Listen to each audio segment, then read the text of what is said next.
aujourd'hui, on va traiter le sujet du stress, de la déprime et des grandes fatigues.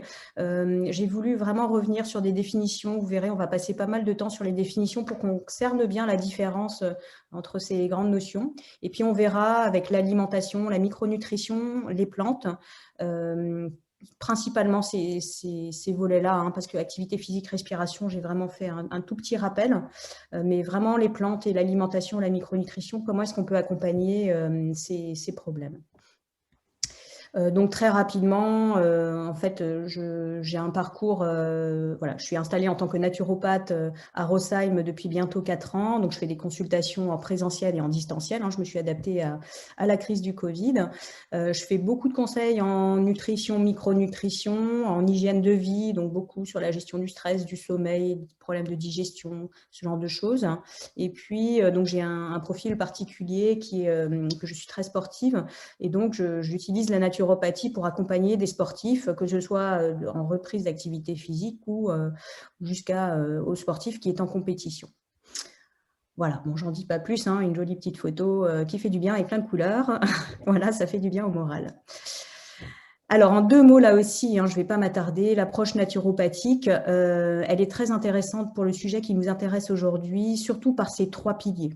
Avec donc un premier pilier sur l'alimentation. On essaye d'apporter une alimentation qui permette de nourrir le cerveau et de nourrir les intestins, puisque l'axe intestin-cerveau est très lié. Le deuxième pilier de la naturopathie, c'est la gestion du stress et des émotions. Donc là, on essaye de traiter par la naturopathie les facteurs de prédisposition de la déprime. Et donc le troisième pilier, c'est activité physique et respiration. Donc l'idée, c'est vraiment d'essayer de sécréter des endorphines. Donc vous verrez, je vais rentrer dans le détail après, ce qui permet de générer une bonne fatigue et puis d'essayer d'avoir une certaine stabilité émotionnelle et bien gérer son stress. Voilà, alors en 2 mots, ce qu'elle n'est pas la naturopathie, et là je trouve que c'est vraiment important, je le répète toujours à chaque fois que je fais un webinaire, si vous me suivez depuis le début, je trouve que c'est important de bien préciser que ce n'est pas une pratique de médecine, la naturopathie, on ne prescrit pas de médicaments, on ne fait pas de diagnostic, et alors je dirais d'autant plus en cas de symptômes dépressifs, vous allez voir, je vais vous donner des moyens de les identifier, il est vraiment fortement recommandé de prendre l'avis d'un professionnel de santé. Hein, on n'est pas sur de la perte de poids simple, entre guillemets, on est vraiment sur des choses qui peuvent être graves et donc pour ce faire, il faut qu'il y ait à minima un diagnostic d'un professionnel de santé, bien entendu, après un traitement qui peut être fait main dans la main entre le naturopathe et le professionnel de santé. Voilà, donc vous m'excusez, je passe très vite sur ça parce que je veux vraiment rentrer dans le vif du sujet, c'est-à-dire ce qui nous concerne aujourd'hui, le stress, l'anxiété, la déprime, la dépression et les grosses fatigues. Donc un vaste sujet. Alors on va commencer tout de suite avec une série de définitions pour vous aider à bien comprendre quelle est la différence entre ces différentes notions. La fatigue, bon, on l'a tous déjà reconnu, hein, alors le personnage emblématique de la fatigue, c'est Garfield, hein, là que vous voyez sur le côté. En fait, la fatigue, c'est une sensation de lassitude, d'épuisement. Alors, elle est après une action habituelle, c'est-à-dire que c'est quelque chose qu'on n'est pas censé sentir de manière régulière. On fait une activité normale et si on sent après une certaine lassitude, un épuisement, là, on appelle ça de la fatigue. La plupart du temps, la fatigue a une cause soit organique, hein, en lien avec un organe, soit une cause psychiatrique. Alors, ça peut être les deux d'ailleurs.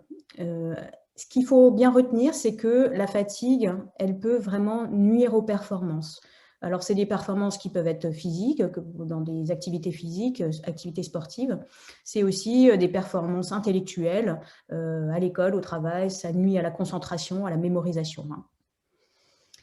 Alors, le stress, lui, il est vécu comme quelque chose d'imprévu. On a tous vécu des situations de stress. Vous voyez en bas le dessin qui donne les différentes phases du stress. On a d'abord une phase d'alarme, puis une phase de résistance et éventuellement une phase d'épuisement. Je vais rentrer dans le détail de ces notions qui sont très importantes parce que finalement, c'est un petit peu le cheminement qui nous amène vers des phases de déprime et de dépression, ce qu'on appelle aussi des burn-in, burn-out au niveau professionnel. Mais ne vous inquiétez pas, je vais rentrer dans le détail de tout ça. Donc ce stress, c'est une situation qui est vécue comme nouvelle, qui est agressive, menaçante et qui va exiger un effort d'adaptation. C'est cette fameuse adaptation qu'on va décrire. Les réponses, elles sont très dépendantes de la perception de l'individu, c'est-à-dire qu'on a tous une certaine difficulté ou une certaine facilité à appréhender des situations de stress. Ça va dépendre d'ailleurs du niveau de fatigue, d'où l'importance de faire le lien entre ces différentes notions. La réaction de l'organisme, quand on est en état de stress, elle est caractérisée par une réaction inadaptée.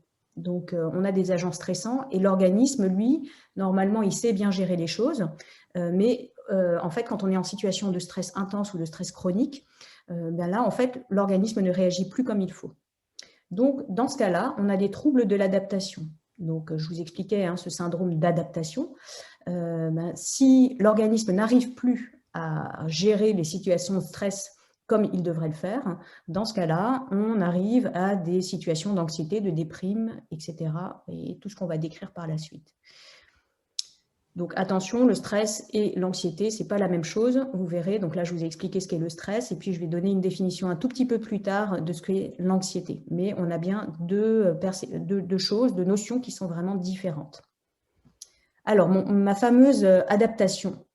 Donc, vous voyez ici les différentes phases du stress, avec d'abord la fameuse phase d'alarme, qui, elle, va nécessiter une réponse rapide. Donc, c'est un stress qui est finalement très ponctuel, qui va déclencher un pic d'adrénaline, ça, c'est des choses dont vous avez probablement déjà entendu parler, qui, historiquement, c'est ce qui nous faisait prendre nos jambes à notre cou quand il y a un mammouth qui nous fonçait dessus. Voilà, boum, c'est la phase d'alarme, le stress ponctuel.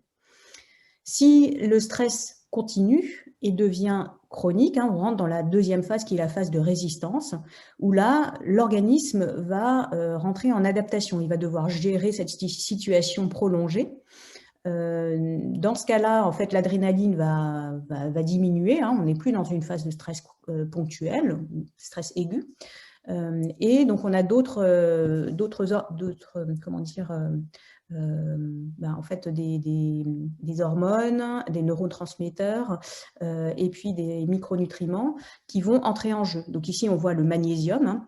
Vous savez que le magnésium est très, très important pour gérer du stress.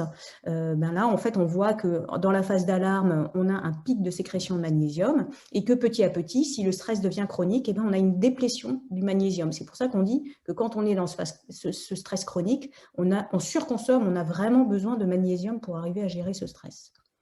Je ne rentre pas dans le détail des autres neurotransmetteurs et hormones que sont le cortisol et la dopamine, parce qu'on verra tout ça par la suite un petit peu plus en détail. Ce qui est important que vous compreniez bien, c'est qu'on a différentes phases dans le stress. Donc cette première phase d'alarme avec un stress aigu, une phase de résistance si le stress devient chronique. Si le stress continue, on va arriver dans une phase d'épuisement. Donc, elle peut devenir épuisement psychique avec un burn-in et épuisement psychique et physique, c'est-à-dire qu'on va être incapable de faire quoi que ce soit quand on rentre dans la phase de burn-out. Donc là, on est vraiment dans la phase terminale finalement du stress. Pour expliquer encore un petit peu les choses, ce qui est important de comprendre, c'est le cortisol. Donc le cortisol, c'est une hormone qui est sécrétée par notre organisme. Dans une situation de stress bien gérée, on a un niveau physiologique, donc c'est ce que vous voyez dans le rectangle orange, on a un niveau physiologique, c'est-à-dire que ça nous permet de bien gérer ce stress. Si le stress est mal géré, donc on rentre dans cette phase de burn-in, là, en fait, le cortisol va augmenter très fortement. Et si on continue encore avec cette situation de stress chronique et répétée, on risque d'arriver dans un burn-out où le cortisol ne sera plus du tout sécrété. Si je reviens sur la phase précédente, vous voyez bien qu'il y a un pic de cortisol. Et quand on rentre dans la phase de burn-out, il n'y a plus de cortisol ou très, très peu. Et c'est en fait ça qu'on cherche vraiment à éviter, ce passage du stress bien géré à une phase de burn-in. Donc pour ce faire, on a recours à des plantes que l'on appelle adaptogènes, qui nous aident à nous adapter face à ces situations particulièrement stressantes. Vous verrez, je rentrerai dans le détail, il existe plusieurs types de plantes adaptogènes, enfin plusieurs variétés de plantes adaptogènes, donc j'en présenterai deux parmi ces différentes plantes. Encore une autre manière d'exprimer cet excès de cortisol, en fait, c'est le côté adaptogène, donc la manière de laquelle on arrive à s'adapter face à ce stress chronique. Vous voyez les différentes composantes. On a du stress physique, du stress psychique, mais on peut aussi avoir des actions de ces plantes adaptogènes sur notre système immunitaire, parce que quand on est en stress chronique, on a une déficience de notre système immunitaire, mais aussi au niveau métabolique et au niveau neuroendocrinien.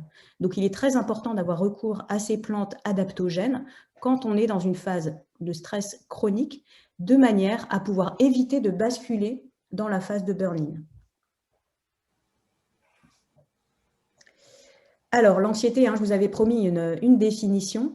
Alors, l'anxiété, elle est définie comme étant un sentiment d'insécurité face à un péril de nature indéterminée. C'est vraiment une définition formelle et donc qui est utilisée dans la profession. Alors, ce qui est important de comprendre, c'est qu'elle n'est pas liée à des événements de la vie. Ça vient vraiment sans raison, l'anxiété. C'est quelque chose qui peut devenir permanent. Et en fait, ce qui est important de retenir par rapport à ce qu'on a vu avant, c'est que l'anxiété, elle peut nous empêcher de nous adapter. Vous vous souvenez, je vous ai parlé précédemment par rapport au stress, que le corps arrive à trouver normalement des ressources pour s'adapter face à des situations de stress chronique. Eh bien ici, si on est sujet à l'anxiété, au contraire, on peut ne plus arriver à s'adapter à cette situation de stress chronique. C'est pour ça que ce n'est pas la même chose, stress-anxiété. Par contre, elles sont étroitement liées toutes les deux. Alors, on a des symptômes qui montrent qu'on est en situation d'anxiété. Alors, le symptôme le plus connu et le plus classique, c'est tout ce qui est appréhension, des peurs, des inquiétudes, des tensions intérieures, des choses pas forcément objectives et très palpables, mais c'est une situation, un sentiment de fond comme ça. La deuxième chose, c'est des angoisses, alors avec des manifestations somatiques, vraiment, des somatisations, avec de la fatigue, des palpitations, des problèmes aussi au niveau intestinaux, des problèmes au niveau digestif, au niveau de l'estomac, avec des reflux gastro-œsophagiens. Donc des manifestations qui sont en lien avec une certaine angoisse. On va aussi avoir des manifestations au niveau de la tension motrice. Ce qui est assez connu, c'est les crampes, mais aussi les battements de paupières. Donc ça, ce sont des choses d'ailleurs qui sont en lien avec d'éventuelles carences en magnésium. Et puis, donc, des manifestations, des symptômes au niveau de la vigilance, avec des difficultés de concentration, des problèmes de troubles du sommeil. Alors maintenant, je rentre dans la déprime, la dépression. Vous allez voir que ce n'est pas tout à fait la même chose. Il y a deux termes, il y a bien une raison, c'est que ce sont deux choses qui sont différentes. La déprime, c'est un état qualifié de passager. C'est quelque chose qui est occasionnel et qui ne va pas durer. Donc, on a comme manifestation du coup de blues, des idées noires, de la baisse de motivation, mais aussi ça peut être de la nervosité, de l'irritabilité, de la fatigue, un petit peu de mélancolie. Vous voyez le truc. La dépression, quant à elle, c'est une maladie et c'est quelque chose qui n'est pas ponctuel, ce n'est pas occasionnel. On a des symptômes qui sont tout à fait caractéristiques et qui sont dans des définitions vraiment bien cadrées. Vous allez voir qu'il y a vraiment une liste de symptômes qui permettent de définir que l'on est dans un état de dépression et non pas de déprime. Vous allez voir, je vais vous indiquer par la suite. Donc les symptômes, c'est là aussi une tristesse, mais qui n'est pas ponctuelle. Elle est très intense et surtout, elle est durable. C'est ce qu'il faut retenir sur la dépression. Et donc, en fait, cette humeur dépressive, on l'a toute la journée. On a une perte d'intérêt pour tout ce qui est activité du quotidien. Et puis, on ressent une fatigue intense qui n'est absolument pas améliorée par des phases de repos. On n'arrive pas à se reposer et on n'arrive pas à retrouver des forces.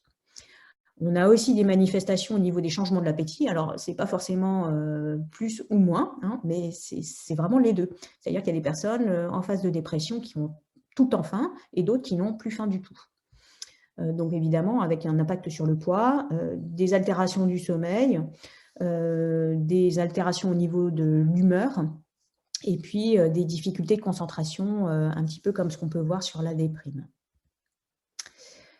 Alors, Donc, selon les définitions officielles, les symptômes doivent être présents au moins 2 semaines et presque tous les jours. Donc, vous voyez, il y a des grandes familles de critères là qui sont dans ce schéma. Donc, au niveau humeur, dépression et apathie, perte d'intérêt, il faut au moins l'un de ces critères. Et en dessous, donc le sommeil, les problèmes psychomoteurs, la fatigue, la dévalorisation, les envies suicidaires, voilà, donc vous voyez un petit peu tout ça, au moins 4 de ces critères. Donc c'est et au moins 4 de ces critères. Voilà, donc je vois la question là de Quentin qui posait la question par rapport à la durée. Donc en fait, on parle de dépression à partir du moment où les symptômes durent plus de 2 semaines. Alors, autre manière d'identifier la différence entre déprime, dépression ou simplement une phase de stress chronique, vous pouvez simplement vous poser ces 3 questions. Est-ce que vous vous sentez abattu, déprimé ou désespéré? Est-ce que vous ressentez peu d'intérêt ou du plaisir à faire quoi que ce soit? Et est-ce que vous vous sentez sans énergie et de plus en plus fatigué? Si vous répondez oui à ces 3 questions, eh bien, il y a un risque dépressif. Ça ne veut pas dire qu'on est en déprime ou en dépression, mais il y a un risque. Donc, il faut poursuivre les explorations. Et pour ce faire, il y a des questionnaires qui sont vraiment très bien faits et qui aident tout un chacun. Ça peut être utilisé par un particulier pour essayer de prendre un petit peu de recul par rapport à sa situation et voir si effectivement on est dans une situation de stress chronique, de déprime ou de dépression. Alors, avant de rentrer dans les questionnaires, une dernière définition, vous vous souvenez, on était dans la phase de stress. Les dernières phases de stress sont le burn-in et le burn-out. Alors, je voudrais simplement bien rappeler et qualifier ces 2 derniers phénomènes. Le burn-in, c'est la première phase d'épuisement professionnel et elle va précéder le burn-out. Elle se caractérise vraiment par une situation qu'on pourrait appeler de présentéisme, différenciée bien sûr à l'absentéisme. Donc, c'est-à-dire qu'en fait, la personne est à son boulot, mais elle est complètement démotivée, elle est fatiguée, elle n'est pas productive du tout. Donc, on est dans un phénomène de présentéisme, mais avec un manque d'intérêt patent pour son activité professionnelle. La phase de burn-out, elle, donc c'est la deuxième phase, et donc elle se caractérise par une dépersonnalisation, une réduction de l'accomplissement personnel, et on est là complètement épuisé, que ce soit au niveau intellectuel, mais aussi au niveau psychique et au niveau physique. Donc, il faut bien cerner la différence entre les deux. Alors, je parle d'épuisement professionnel, mais bien entendu, ce sont des choses que l'on peut étendre hors professionnel. Alors, la ménagère, c'est un terme pas très, très sexy, mais c'est simplement pour dire même des femmes ou des hommes qui sont simplement à la maison et qui s'occupent des enfants et de la maison, là aussi, peuvent rentrer dans des burn-out. Mais c'est également valable d'ailleurs pour des étudiants qui peuvent aussi être dans des burn-out.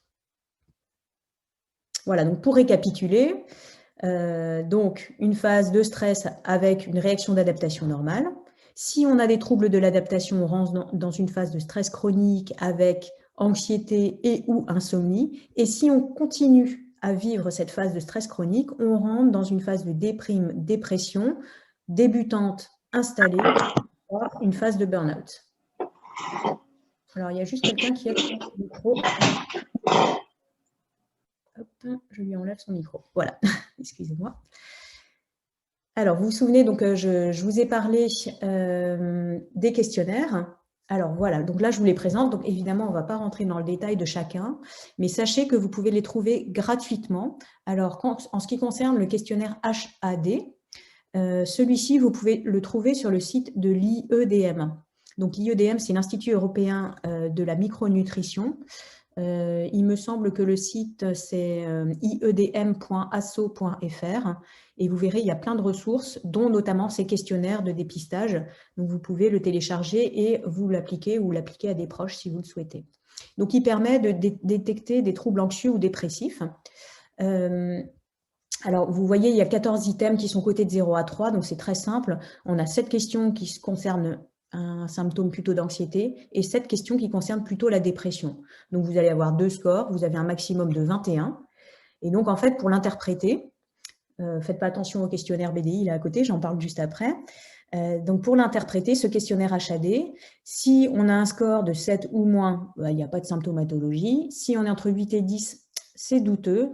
Et 11 et plus, là, c'est sûr, on a une symptomatologie certaine. C'est-à-dire que si je reviens en arrière, si on a plus de 11 en A et plus de 11 en D, là, ça veut dire qu'on est à la fois dans une phase d'anxiété et de dépression.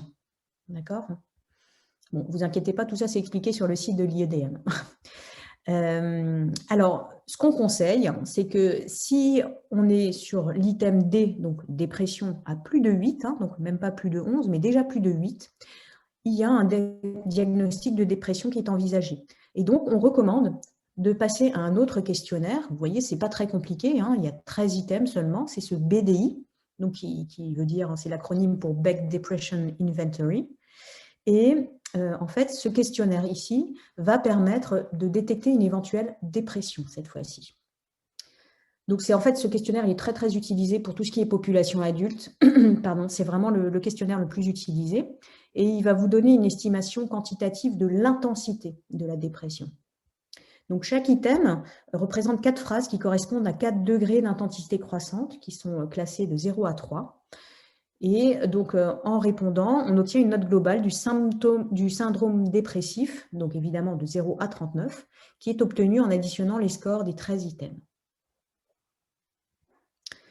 Donc là, voilà, vous voyez les différents degrés de dépression suivant les manières de laquelle on va répondre sur ce questionnaire. Donc le BDI, pareil, vous pouvez aussi le trouver sur le site de l'IEDM gratuitement. Dernier questionnaire dont je vais parler aujourd'hui, c'est le DNS. Donc celui-ci, pareil, vous pouvez le trouver sur le site de l'IEDM. Il va tester un hypofonctionnement, donc une carence de fonctionnement des principaux neuromédiateurs. Alors, vous vous souvenez, j'en ai parlé un tout petit peu au début et je vais vous en reparler un petit peu plus précisément maintenant. Ils sont très importants, ces neuromédiateurs, et on va aussi en parler au niveau de l'alimentation ensuite. Donc, les 3 principaux neuromédiateurs qui nous intéressent aujourd'hui, sachant qu'il y en a d'autres, c'est la dopamine, la noradrénaline et la sérotonine. Donc, vous voyez qu'ils servent, alors c'est très résumé, mais je vais rentrer un petit peu plus dans le détail ensuite. La dopamine, c'est un peu le starter. La noradrénaline, lui, c'est l'accélérateur de l'action. Et la sérotonine, c'est plutôt le frein, ce qui nous aide à nous calmer, à nous poser. Vous comprenez bien que quand on est en phase de déprime ou de dépression, évidemment, il va y avoir un certain dysfonctionnement de ces neuromédiateurs. Alors, on a des personnes qui peuvent être en carence à la fois en hypofonctionnement, à la fois de dopamine, de noradrénaline et de sérotonine. Mais on peut aussi être juste en carence de dopamine ou juste en carence de sérotonine. Mais vous allez voir que c'est un petit peu subtil la différence entre ces différents neuromédiateurs et qu'on a quand même des moyens d'identifier ces carences. Voilà, qu'est-ce que je n'ai pas dit? Oui, donc les neuromédiateurs, ils dépendent directement d'apports nutritionnels en certains acides aminés, mais aussi d'autres micronutriments, des vitamines et des minéraux, des oligoéléments qui participent à leur synthèse.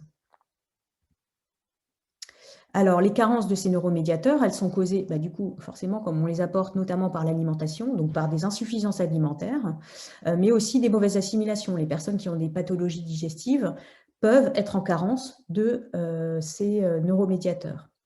Alors, ce qu'il y a aussi, c'est qu'il y a certaines filières, en fait, quand on est dans des phases d'infection intenses, dans des problèmes immunitaires, dans des phases de stress intense, ce qui est le cas qui nous concerne aujourd'hui, eh bien, en fait, ces neuromédiateurs, ils peuvent être consommés pour d'autres choses que ce pourquoi ils devraient être consommés. Et du coup, on a des carences qui sont induites par un propre dysfonctionnement de notre corps. Voilà, donc si déficience, évidemment, on a des symptômes qui sont recensés par ce fameux questionnaire DNS. Voilà, donc en fait, là, c'est vraiment pour chaque neuromédiateur, on pose des questions très caractéristiques pour la dopamine, la noradrénaline et la sérotonine. Donc en fait, il faut répondre à chacune de ces questions suivant la manière de laquelle on ressent le symptôme. Donc si je prends l'exemple du premier critère de la sérotonine, vous sentez-vous irritable? Voilà. Est-ce que je trouve que ce symptôme, il est très gênant? Dans ce cas-là, je vais mettre 3. Mais bon, si c'est modéré, dans ce cas-là, je ne mettrai que 1. Vous voyez, c'est un petit peu, c'est l'occurrence et la gêne. Donc, ce qu'il faut retenir, c'est que la dopamine, qu'est-ce qu'on va ressentir quand on est en carence de dopamine? On a besoin de stimulants. Par exemple, les personnes qui clairement ne peuvent pas démarrer la journée sans avoir de café. Alors, bon, je sais qu'il y a beaucoup de gens qui ont du mal à commencer sans café, moi la première. Bon, ça ne veut pas forcément dire, mais quand ça devient de manière vraiment caractéristique, conjugué à, par exemple, des difficultés à démarrer, avec une fatigue, on sent que le sommeil n'est pas réparateur, là c'est clair, carence de dopamine.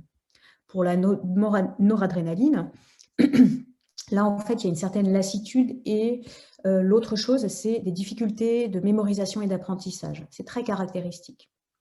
Pour la sérotonine, là on va être sur des troubles de l'endormissement, mais aussi tout ce qui est compulsion et grignotage, particulièrement tout ce qui est sucré.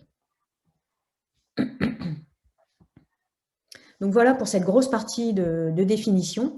On va maintenant rentrer dans la partie alimentation et micronutrition. Alors, pour arriver à bien sécréter nos neurotransmetteurs, on va conseiller un petit déjeuner qui sera gras et protéiné. Alors ça sert à deux choses, le gras et la protéine. Alors le bon gras bien sûr, et la protéine. Ça sert donc pour sécréter ces fameux dopamine, noradrénaline, sérotonine, mais aussi pour avoir une bonne communication cellulaire au niveau du cerveau. Tout ce qui est acide gras essentiel va permettre une bonne perméabilité au niveau des membranes du cerveau, des cellules, et donc une bonne communication cellulaire. Donc ça se traduit par des petits-déj de ce type-là, avec donc des fruits à coque, des graines, des protéines, que ce soit animales ou végétales, enfin vous voyez quelque chose de ce type-là. Donc tout sauf finalement du sucré qui ne présente pas beaucoup d'intérêt pour le sujet qui nous concerne aujourd'hui, si ce n'est un petit peu de réconfort. Mais vous allez voir que ce n'est pas le bon moment pour manger du sucré le matin. Donc première chose, un petit déj gras et protéiné. Deuxième chose très importante, alors on le répète à l'envi, c'est vrai, il faut boire suffisamment parce que, en fait, quand on est déshydraté, le problème, c'est que notre sang, il devient plus épais. Alors, ça, c'est l'un des problèmes. Quand on est déshydraté, il y en a beaucoup d'autres. En l'occurrence, si le sang est plus épais, votre cœur va devoir fournir plus d'efforts. Donc, forcément, vous allez encore plus vous fatiguer et avoir une moindre résistance à un stress. Donc, on conseille de boire au moins 6 à 8 verres par jour d'eau ou de tisane. D'ailleurs, je vais appliquer exactement ce que je dis. Voilà. On fait attention au café. Alors, le café, bon, c'est un stimulant, c'est intéressant, vous verrez, j'en reparle ensuite. Par contre, le café, sur ce chapitre de la déshydratation, il est important puisque le café déshydrate. C'est-à-dire que si vous buvez une gorgée de café, il faudrait à minima reboire une gorgée d'eau à côté pour éviter de vous déshydrater. C'est le comble. Donc, regardez ici, c'est intéressant dans ce tableau. On voit que, par exemple, une perte d'eau de 2% de votre masse corporelle, ce qui représente donc 1,4 litre d'eau pour une personne qui fait 70 kg, eh bien, les effets, c'est une fatigue importante avec des capacités intellectuelles qui seront dégradées. Et les capacités qui sont réduites de 20%, c'est quand même très important. Donc, on voit qu'il y a un vrai impact de l'hydratation sur les capacités intellectuelles. Alors, un troisième conseil, c'est de manger moins en quantité, mais peut-être un petit peu plus souvent. Alors, ça dépend après de la manière de laquelle vous vous alimentez et comment fonctionne votre métabolisme. Mais on va dire que le manger moins, ça c'est sûr, ça s'appliquera. C'est manger moins, manger mieux. Alors, l'idée, c'est de faire un repas qui soit léger, mais régulier. De ne pas, par exemple, ne faire que 2 repas par jour, mais qui sont des repas très, très consistants. L'idée, en fait, c'est d'essayer d'avoir une certaine stabilité au niveau de votre glycémie, c'est-à-dire le taux de sucre dans votre sang. Pourquoi on est toujours sur ce phénomène de fatigue? Plus vous faites des hyperglycémies ou des hypoglycémies, et plus votre organisme va se fatiguer. Donc, on essaye vraiment d'avoir une glycémie la plus stable possible. Donc, pour ce faire, on fait des petits repas un petit peu plus réguliers et on essaye d'avoir systématiquement des fibres parce que ces fibres, elles sont hyper importantes pour limiter justement ces fluctuations de la glycémie. En fait, par leur pouvoir absorbant, elles permettent d'avoir un certain lissage au niveau de la glycémie. Donc, on recommande de consommer entre 25 à 30 grammes de fibres par jour. Donc, vous voyez en bas, là, le petit schéma que je vous ai mis. En gros, ça représente 2 tranches de pain complet, des légumes verts, une portion de lentilles et 2 portions de fruits. Donc, ça va vite quand même, puisque ça, ce n'est pas un repas, c'est vraiment sur la journée. Voilà, donc un petit récap avec le repas léger et riche en fibres qui donne bien faim quand on n'a pas encore déjeuné. Alors, quelques aliments conseillés. Alors là, c'est quelque chose en vrac. Je vous donne des petits exemples et je vous explique pourquoi ils sont intéressants. Donc la banane, elle est riche en potassium. Le potassium a une action sur le système nerveux et facilite, c'est un cofacteur de synthèse des protéines, donc un cofacteur de fabrication de ces neurotransmetteurs, dopamine, noradrénaline et sérotonine. Ah, le chocolat, on est sauvé. Alors, à plus de 80% de cacao, lui, donc, il contient de la théobromine, qui a une action très favorable sur le système nerveux, et tous les amateurs comme moi savent qu'il procure un vrai sentiment de bien-être. Le gingembre et le ginseng sont des stimulants, tout simplement, du système nerveux central. Le café, par sa caféine, c'est exactement pareil, stimulant du système nerveux central, alors à des doses raisonnables, bien sûr, 2 à 3 tasses par jour maximum. La viande rouge, là aussi, on est sur des quantités maximum de 1 fois par semaine. Pourquoi? Parce qu'elle contient plein de minéraux, de vitamines qui vont permettre qui sont des cofacteurs de fabrication de ces neurotransmetteurs. Idem pour les poissons et les fruits de mer, sauf qu'on est sur des composés qui sont différents. Les céréales complètes, pareil, elles contiennent des protéines, des vitamines B et du magnésium, donc elles ont un intérêt vraiment très intéressant dans le sujet qui nous concerne. Et puis les agrumes, le kiwi, qui eux contiennent de la vitamine C, qui est elle aussi un stimulant. Les oméga 3, je vous en ai parlé tout à l'heure quand je parlais des bons acides gras. Les oméga 3, donc, ils contribuent au fonctionnement normal du cerveau, à une bonne communication intercellulaire, et ils permettent de bien synthétiser la dopamine. Donc, ces oméga 3, on les trouve dans les poissons gras, les sardines, les maquereaux, le thon, le saumon, mais aussi dans les graines, particulièrement les graines de lin, et dans les fruits à coque, particulièrement les noix de Grenoble. Le fer, lui, permet de bien produire des globules rouges, donc de bien produire de l'énergie. Voilà, vous voyez les éléments dans lesquels on trouve le fer de manière particulièrement présente. Le magnésium, il permet de détendre et de favoriser le repos nocturne. Il est antispasmodique. Et puis, donc, vous l'avez vu dans mon petit schéma avec les différents neurotransmetteurs, la carence de magnésium augmente le stress et la nervosité. Et la carence en magnésium, et la sécrétion de cortisol, donc quand on est en état de stress intense, augmente des carences en magnésium. Donc, quand on est dans ces situations de stress, que ce soit aigu, chronique, déprime, dépression, anxiété, vous pouvez toujours vous complémenter en magnésium ou faire attention à l'alimentation et avoir des aliments qui sont riches en magnésium, tels que ceux que j'ai indiqués ici. Si vous prenez des compléments de magnésium, je vous invite à faire attention à ces 2 derniers points, avoir toujours des cofacteurs d'assimilation pour être sûr que vous les assimilez bien, et faire attention aux sels de magnésium que vous utilisez. Voici les 3 que je conseille: malate, citrate et bisglycinate. Ce sont, on va dire, c'est ceux qui ont le meilleur compromis entre l'assimilation et la richesse en magnésium élément. Donc, les oméga 3, je ne reviens pas dessus puisque j'en ai déjà pas mal parlé avec les acides gras essentiels, donc sur la perméabilité des membranes du cerveau, la bonne communication intercellulaire. Retenez qu'il faut un bon équilibre des acides gras essentiels, qu'ils soient saturés, polyinsaturés, monoinsaturés, donc les oméga 9, 6 et 3. Retenez qu'il faut consommer de l'huile de colza, noix, cameline et idéalement 400 g de poisson gras par semaine. Donc, bien sûr, si vous ne consommez pas tout ça, dans ce cas-là, il faudra une complémentation. Alors, les laboratoires Soria proposent un complexe d'huile de foie de morue qui permet d'apporter justement les quantités qui sont recommandées en acides gras essentiels. Donc, vous voyez la proportion en EPA et DHA, qui sont les 2 acides gras essentiels qui sont dans ce complexe, avec aussi de la vitamine A et de la vitamine D, particulièrement intéressant pour les personnes qui ont des problèmes rhumatologiques tels que de l'ostéoporose. Voilà. Bon, les oméga 3, je ne vais pas m'attarder dessus parce qu'ils ont plein d'autres intérêts, mais ce n'est pas le sujet de notre conférence. Mais malgré tout, ils restent intéressants pour le côté bonne communication au niveau du cerveau. Voilà, pas de contre-indication hein, sur ce produit. Alors, je vais en terminer avec la micronutrition. Je vous rappelle encore 2 autres nutriments à privilégier, les vitamines B, donc particulièrement celles qui sont indiquées ici. Pourquoi? Parce que elles permettent là aussi d'améliorer la synthèse de nos neurotransmetteurs. Elles aident à réguler le stress parce que quand on est en situation de stress, on consomme énormément de glucides et ici, elles ont un rôle clé dans le métabolisme glucidique. Donc, il faut vraiment veiller à avoir un apport suffisant en vitamine B.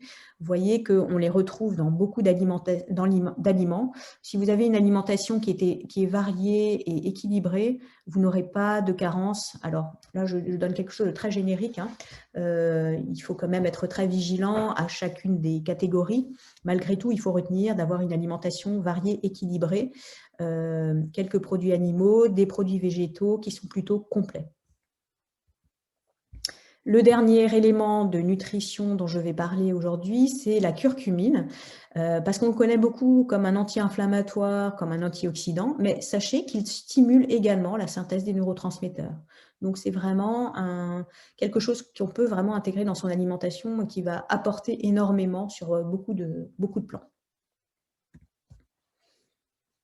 Alors maintenant, je vais rentrer dans les plantes. Je vais aborder un certain nombre de plantes qui sont intéressantes dans les cas de stress, d'anxiété et de déprime. Je vais juste faire, là aussi vous m'excuserez, hein, ce sera de nouveau un petit peu académique, quelques définitions, mais juste parce que ce sont des termes que j'emploie par la suite, donc pour être sûr que tout le monde comprenne bien. Quand on parle d'anxiolytiques, c'est un composé qui va apaiser l'anxiété et l'angoisse. Donc, vous voyez, hein, c'est les benzodiazépines, par exemple, les barbituriques, des antihistaminiques qui en contiennent également des anxiolytiques. Antidépresseurs, bon là, c'est assez facile à comprendre. Donc, c'est une molécule qui va s'opposer à la dépression. Une molécule hypnotique, c'est une molécule qui va provoquer le sommeil. Donc, on les trouve dans les psycholeptiques, les narcotiques, pardon. Et les tranquillisants permettent de calmer l'anxiété. Voilà, et la dernière, donc les psychotropes, ce sont des substances, alors elles peuvent être naturelles ou artificielles, et elles vont permettre de modifier le système nerveux central, donc l'équilibre chimique du cerveau. Alors, on va commencer par une plante qui est ultra connue quand on parle de déprime et de dépression, le millepertuis. Alors, le millepertuis, on va utiliser ses sommités fleuries. Et en fait, ces effets pharmacologiques au millepertuis, ceux qui sont d'ailleurs utilisés vraiment en premier lieu, c'est le fait qu'elles inhibent la recapture de la sérotonine et de la noradrénaline. C'est-à-dire que quand on est en carence de sérotonine, noradrénaline, c'est intéressant d'avoir recours au millepertuis parce que ça permet d'augmenter le niveau de sérotonine et de noradrénaline dans l'organisme. Donc de ce fait, c'est un antidépresseur qui est très polyvalent, qui va être aussi sédatif, anxiolytique. Bon, après, deux autres propriétés qui nous intéressent moins aujourd'hui. Alors, on va les indiquer forcément hein, en cas de dépression légère à modérée, mais aussi dans les cas d'addiction et de sevrage et des troubles de l'humeur secondaires à un surmenage. Donc ici, le produit Soria, c'est sous forme liquide, c'est un extrait fluide qu'on va conseiller à 3 fois 1 ml par jour. Alors on conseille hein, de ne pas arrêter le traitement d'un coup et de faire des phases de descente, comme on peut le faire avec un antidépresseur plus synthétique. On conseille également d'informer son médecin en cas de traitement médicamenteux. Et il faut faire attention parce que le millepertuis peut avoir de nombreuses interactions avec des médicaments. Donc, ça ne veut pas dire que c'est contre-indiqué, mais il faut simplement le prendre en connaissance de cause. Donc, informez votre médecin si vous prenez d'autres médicaments. J'attire votre attention sur la pilule contraceptive, où il peut y avoir là aussi une diminution de l'effet de la pilule contraceptive quand on prend du millepertuis. Donc, il faut simplement le prendre en connaissance de cause et en accord avec un médecin. Le millepertuis est sensibilisant, donc bon, c'est un petit peu délicat d'utiliser l'été, on fait attention, mais normalement, aux doses normales d'utilisation, hein, il faut déjà en prendre beaucoup pour avoir des problèmes de photosensibilisation. Néanmoins, il faut le marquer, il faut le savoir. On n'utilise pas le millepertuis chez les enfants, chez les adolescents, et puis là aussi, on préfère prendre un avis médical pour tout ce qui est femmes enceintes et femmes qui allaitent. Alors, deuxième produit intéressant, donc là, c'est un complexe. Du coup, je vais vous présenter un petit peu les différentes plantes qui la composent. Vous voyez ces différentes plantes. Donc là-dedans, il n'y a pas de millepertuis, mais par contre, il y a d'autres plantes, dont des plantes adaptogènes. Vous vous souvenez, j'en ai parlé au début. L'éleutérocoque et la rhodiole sont deux plantes adaptogènes. Du coup, en fait, ce produit est très intéressant parce qu'il est très polyvalent et il va couvrir vraiment beaucoup de phases, de stades de déprime et de dépression et même d'anxiété qu'on peut retrouver. Et donc, moi, j'aime beaucoup ce produit parce que souvent, quand je le conseille, je ne me trompe pas trop parce qu'il a justement ce côté très polyvalent. Alors, rentrons dans le détail. Donc, on va pouvoir le conseiller dans des problèmes de concentration, des problèmes de fatigue, de nervosité, tout ce qui est bien sûr déprime, troubles de l'humeur et mélancolie, mais aussi l'épuisement physique et le burn-out. C'est quelque chose qui marche vraiment bien dans ces situations-là. Alors, donc là, on ne le voit pas, mais le flacon est 2 fois plus grand et du coup, en fait, la posologie, c'est de prendre 3 fois par jour 2 millilitres. Et comme pour le millepertuis, on va conseiller de ne pas arrêter le traitement d'un coup et de faire plutôt une phase de descente. Là aussi, toujours avis médical pour les femmes enceintes, pour l'allaitement et aussi si vous prenez déjà des antidépresseurs. Troisième produit, l'avoine. Donc l'avoine, en fait, on utilise son fruit. Et ses effets pharmacologiques qui sont très intéressants. En fait, l'avoine va calmer le système nerveux central. Alors, il n'est pas du tout hypnotique, mais il permet vraiment de calmer. Donc, il est aussi anxiolytique, antidépresseur, et puis il a d'autres fonctions, vous voyez. Mais donc, c'est les 3 premières fonctions qui nous intéressent aujourd'hui. On va juste, évidemment, hein, c'est de l'avoine, donc on va faire attention si on est allergique ou intolérant au gluten. Je dirais qu'il faut à minima tester hein, si on est intolérant au gluten. L'avoine, donc ce produit contient de l'iode, donc on fait attention aussi en cas d'allergie à l'iode ou en cas d'hypothyroïdie, particulièrement si on prend déjà un médicament contre l'hypothyroïdie. On peut utiliser ce produit chez l'enfant dès 3 ans. Donc ça, c'est très intéressant. C'est vrai que c'est un produit que j'aurais tendance, moi, à conseiller. Des fois, chez des adolescents qui manquent un petit peu de pêche ou même des jeunes adultes, là, actuellement, qui sont complètement isolés, qui font des études et qui sont isolés. Il va être très intéressant à conseiller parce qu'il permet de retrouver un petit peu une bonne humeur. Voilà. Alors, une quatrième plante, enfin un quatrième produit dont je vous ai parlé, hein, cette plante adaptogène, c'est l'éleutérocoque. Alors, elle, on va utiliser sa racine. Et alors, elle est indiquée dans un certain nombre de problèmes, donc en cas de dépression, mais aussi si on est en phase de stress chronique et qu'on sent qu'on est en phase de désadaptation. Comme elle est adaptogène, elle va nous aider à nous adapter à ce stress chronique. Elle permet aussi de lutter contre l'asthénie, la fatigue, tout ce qui est manque d'énergie, d'épuisement, dans des phases d'entraînement sportif intense, quand on est en convalescence. Et aussi, donc l'éleutérocoque est un régulateur de la tension. Donc, on peut l'utiliser quand on fait de l'hypotension. Alors, du coup, on a quelques contre-indications. Évidemment, si c'est un régulateur de tension, alors normalement, il n'y a pas de problème, mais il faut quand même faire très attention en cas d'hypertension artérielle.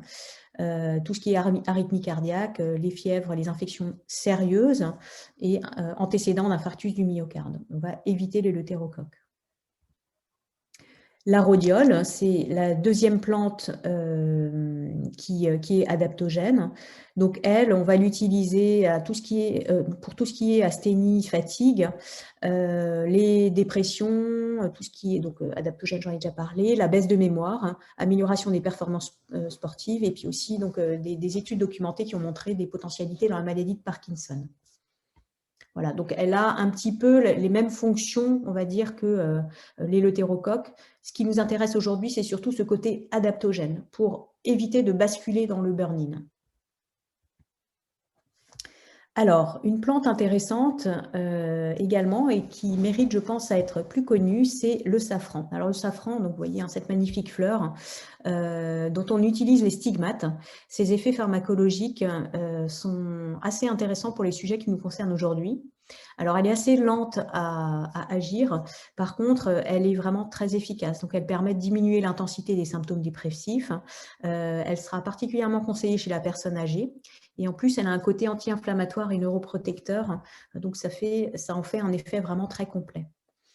Donc, les laboratoires Soria ont choisi de le commercialiser avec d'autres plantes, donc de la rhodiole, mais aussi de l'ashwagandha et un certain nombre de cofacteurs et régulateurs des neurotransmetteurs, donc qui en fait un produit vraiment très intéressant pour ce côté antidépresseur, pour favoriser la bonne humeur, mais aussi pour tout ce qui est adaptation et résistance en cas de stress très intense. Donc voilà, indication, donc c'est déprime, dépression, baisse de morale, et tout ce qui est difficulté mentale, donc la concentration et la mémorisation. Donc c'est un produit assez simple à prendre, on prend une seule gélule le matin.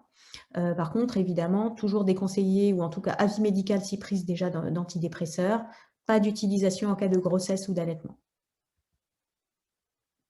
Encore 2 produits, je crois, ici, qui vont nous aider dans notre gestion du stress, fatigue intense, déprime, dépression. Alors, on a un premier produit qui est un complexe de plantes qui va travailler sur plutôt le côté sommeil, vous allez voir. Donc, on a dedans du pavot de Californie, autre nom Escholzia, de la valériane, de la passiflore, de la lavande et de l'aubépine. Alors, l'indication de ce produit sont les insomnies, les angoisses, tout ce qui est irritation et stress. Et bon, moi, je le conseille vraiment pour tout ce qui est problème de sommeil. Il va à la fois aider à l'endormissement, mais aussi aider à un sommeil réparateur, tout simplement, donc qui fait qu'on se réveille et on se sent en forme. Alors, on ne l'utilise pas chez les enfants de moins de 12 ans. Donc, il est à la fois sédatif, anxiolytique et hypnotique. Il va aussi avoir un effet mieux relaxant, donc un relaxant des muscles, et il va permettre de réguler le rythme cardiaque, ceci par l'action de l'aubépine, qui est un très bon régulateur cardiaque. Donc, ce produit, on l'utilise plutôt en fin de journée. On peut l'utiliser, on peut en prendre un au coucher et un au milieu de la nuit si nécessaire, ou habituellement un au coucher suffira. Voilà, et comme dit, on ne l'utilise pas chez les enfants de moins de 12 ans. Donc, simplement quelques détails par rapport aux plantes qui sont présentes dans ce produit. L'Escholzia, donc le pavot de Californie, dont on utilise les sommités fleuries, il a beaucoup de propriétés, mais je dirais celles qui sont intéressantes ici sont le côté très relaxant. Il est aussi spasmolytique, analgésique, et puis donc il va avoir une action aussi sur le rythme cardiaque. Donc voilà, il y a antidépresseur, en fait, il permet il a une action comme ce qu'on peut utiliser, donc les IMAO, qui sont les inhibiteurs de la monoamine oxydase. C'est l'un des premiers moyens qui est développé pour traiter la dépression. Donc du coup, ces indications sont insomnie, réveil nocturne, mais aussi nervosité, stress, angoisse et tachycardie. Donc là, on fait attention avec des interactions d'autres effets, d'autres médicaments que l'on peut prendre.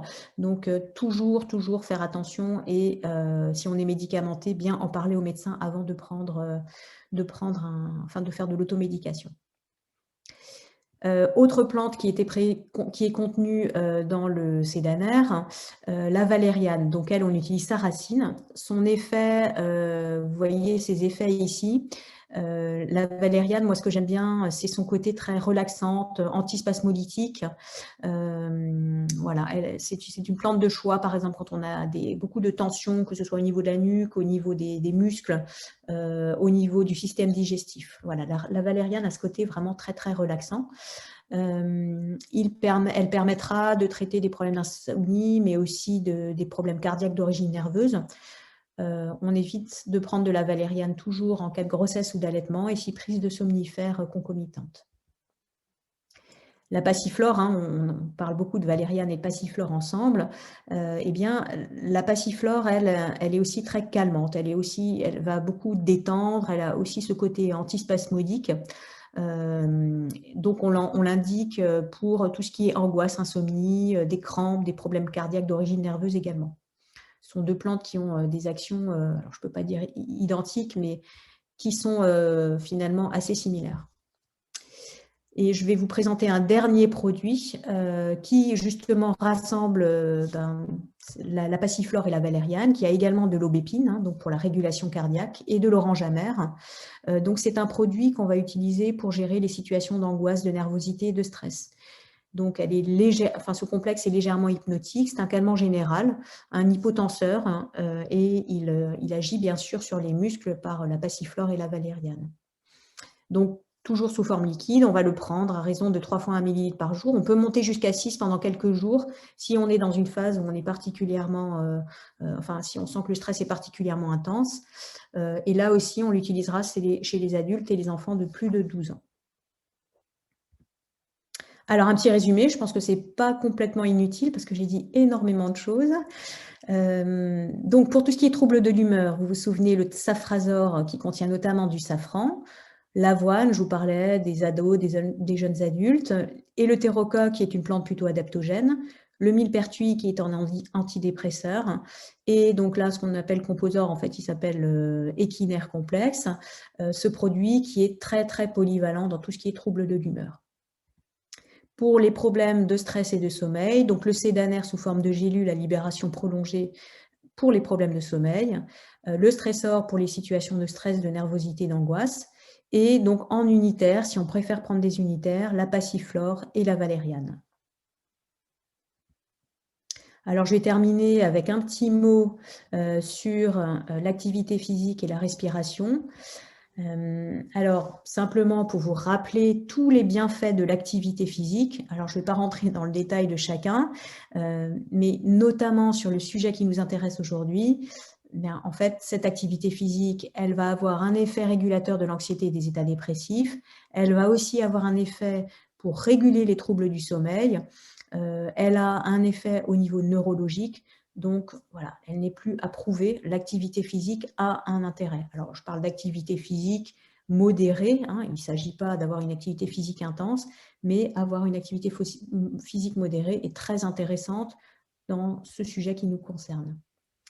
Pour compléter cette activité physique, d'ailleurs, ça en est aussi, moi j'aime beaucoup le yoga, les pilates, les étirements, tout ce qui est exercice de respiration, évidemment la méditation, donc, où là on va travailler sur le souffle et sur le mental, donc ça permet en fait d'avoir une certaine stabilité émotionnelle.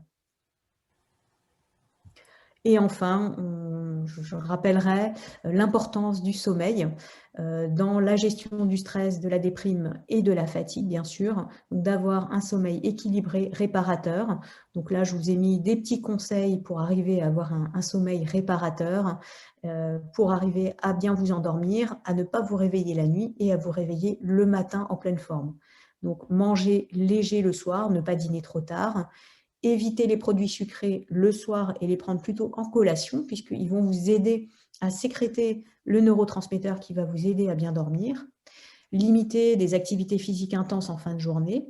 Donc, faites du sport, oui, mais évitez de le faire trop tard le soir. Bon, bien sûr, il vaut mieux en faire tard le soir que pas du tout, mais évitez de faire ça trop régulièrement. Ayez des horaires réguliers de lever et de coucher. Ayez un petit rituel si vous avez du mal à vous endormir, la lecture, quelques respirations, des huiles essentielles. Et puis, essayez d'avoir pas une lumière trop intense le soir et surtout pas une température trop élevée dans la chambre puisque à la fois une lumière intense et une température trop élevée vont inhiber la sécrétion de la mélatonine. Donc, mélatonine très connue, et évidemment, c'est elle qui va vous aider à bien vous endormir. Voilà, quelques conseils très rapidement. Évidemment, on pourra en dire beaucoup, beaucoup plus. Voilà, je crois que j'ai terminé. J'ai fait ça au pas de charge. Il est 13h29. Voilà, bah écoutez, je vous remercie en tout cas pour votre attention. Donc, je suis désolée, je suis allée vraiment vite, mais je voulais quand même traiter tous ces sujets. Alors, je voulais simplement préciser que je n'ai pas parlé d'huiles essentielles parce que, voilà, il fallait faire des choix. Mais j'espère que vous avez quand même trouvé les réponses à vos questions. Et donc là, on a peut-être quelques minutes juste pour répondre à quelques questions s'il y en a. Et sinon, de toute façon, donc vous pourrez revisionner ce webinaire sur la chaîne YouTube, à la fois de Soriavi et sur la mienne, puisque j'ai aussi une chaîne YouTube. Et qu'est-ce que je voulais dire encore? Je suis à votre disposition. Voilà, je vous remercie. Alors, François, je ne sais pas si tu voulais juste reprendre la parole. Alors, merci beaucoup, Anne-Lise. Déjà hier, quand j'ai lu ton PowerPoint, je te l'avais déjà dit, je trouvais ta présentation mais vraiment très, très claire et intéressante. Je voulais juste préciser deux, trois points que je me suis notés. Quand tu parlais par exemple du millepertuis ou de l'équinaire, en général, on recommande de prendre ces deux produits minimum durant un mois, déjà pour que les choses s'installent, pour que la personne vraiment puisse se calmer et retrouver un équilibre. Donc, c'est vraiment important de respecter minimum ce mois de prise. D'autant plus quand on est en dépression, on sait que souvent c'est une maladie qui touche sur un certain nombre de semaines, voire de mois. Donc il faut pas s'amuser en fait à couper, à recommencer, etc. L'effet sera beaucoup plus stabilisant si on le prend en continu durant un certain nombre de semaines ou de mois. L'autre chose, c'est qu'on peut effectivement prendre le millepertuis, l'équinaire conjointement avec le sédanaire ou avec le stressor dans la journée. Ça n'est pas incompatible. On peut vraiment travailler et sur la notion de stress, d'angoisse et sur la notion de dépression. C'est plutôt des excellentes synergies d'en prendre à certains moments dans la journée, plus le soir pour vraiment récupérer au niveau du sommeil. Je voulais aussi apporter une précision. Tu as présenté le Safrazor et donc il sera sur notre site internet normalement à partir de demain. Il ne l'était pas encore. Voilà, cette petite précision. Et aussi une dernière que je voulais quand même apporter également. Tu as vraiment fait d'excellents conseils sur la nutrition, sur la micronutrition, les plantes que l'on peut accompagner, mais il y a un gros travail en général au moment de la dépression, il y a un gros travail à faire sur soi et c'est, je pense, extrêmement important de se faire suivre par un thérapeute, par un psychothérapeute, par un psychiatre, selon l'importance de la dépression. Mais je pense qu'il ne faut pas passer à côté d'une aide extérieure qui est, bien sûr, il y a les médecins, et ça, tu l'as vraiment précisé dès le début. Mais c'est important de se faire aider et d'avoir une aide extérieure avec quelqu'un qui est totalement neutre et qui peut soutenir. En tout cas, je ne vois pas d'autres questions. C'est que vraiment ta présentation a été complète. Donc, je te remercie et je vous remercie effectivement pour votre écoute et vous pourrez réécouter le tout d'ici 2 jours sur YouTube. Merci pour votre écoute et participation. Merci à tous. Bonne journée à tous. Bonne journée.